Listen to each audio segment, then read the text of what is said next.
thing I think people are going to take from the recent events in the world is how much we have to get behind a Liberal Party, how much we really need to rally and show these people that we're serious, right? And I agree, that's exactly what I think. The problem is, a lot of these people think that party that we need to get behind is Jeremy Corbyn's Labour, right? And I understand why these people come to that conclusion, because you listen to Jeremy, and honestly, in my opinion, I genuinely do believe Jeremy. I think Jeremy Corbyn probably is a good guy, and I think Jeremy Corbyn probably does have people's best interest at heart. He probably does want to make things better for you, for the ordinary guy, right? The problem is he's in the Labour Party. Now, he's a guy, an older fella, been in politics for a while, seems to have a good moral compass, seems to genuinely care about the ordinary guy. But he's in a party who claim to occupy the left, but seems to be full of corporatists and sellouts. I seem to think I've just seen this somewhere else. I seem to think the party screwed him.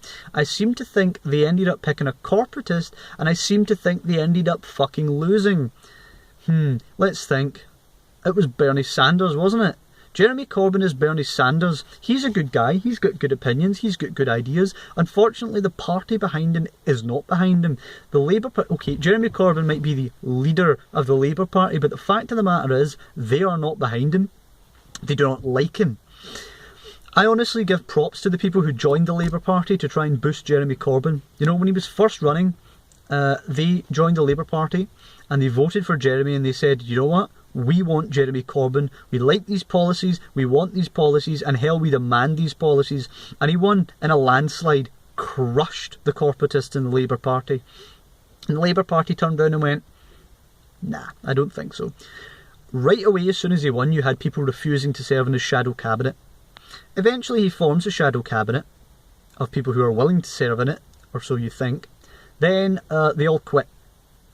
And they're basically trying to undermine him. So they do another election, and they stand possibly the worst politician I've ever seen against Jeremy Corbyn.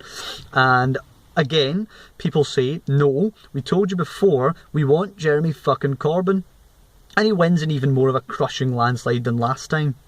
And the Labour Party turns around and says, still no, don't think so. Immediately after he won the second time, they started becoming passive-aggressive teenagers, you know. Oh, well, you know, I think it's time for Jeremy to unite the party now. I think it's time for us to start compromise. No, you just lost your second fucking election. It's not time for you to compromise. It's time for you to shut that fuck up and do what you've been told to do. But they're not going to do it, unfortunately. At that point, I decided that it was a lost cause. No matter how much Jeremy wanted to steer Labour in the correct direction, it was never going to happen, purely because of the Labour Party. The Labour Party is rotten to the core, and there is no way they're going to stand up for you again. It's just not going to happen.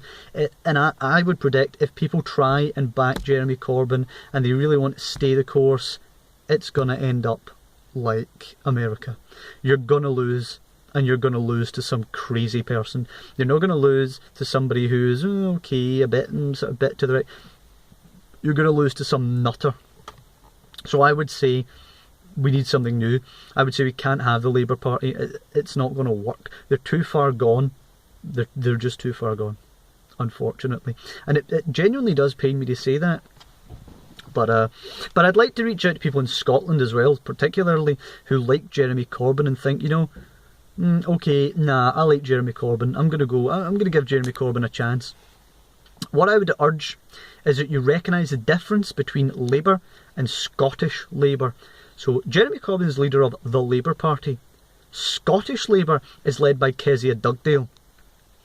And Kezia Dugdale is as establishment a politician perhaps as I have ever seen. She's a politician through and through, shall we say. You know what I mean by that. Everybody knows what I mean by that, right?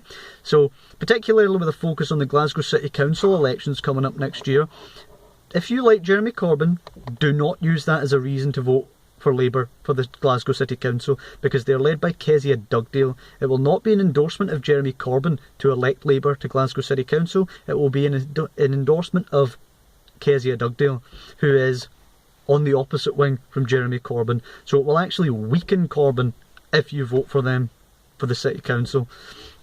And it will be an endorsement of someone who, shall we say, is as establishment as they come. Overall, I don't think Labour are going to be able to do this. I really don't, and it somewhat pains me, but I really don't have any faith in them, and I certainly don't believe Scottish Labour will do any of this, because they don't want to, frankly.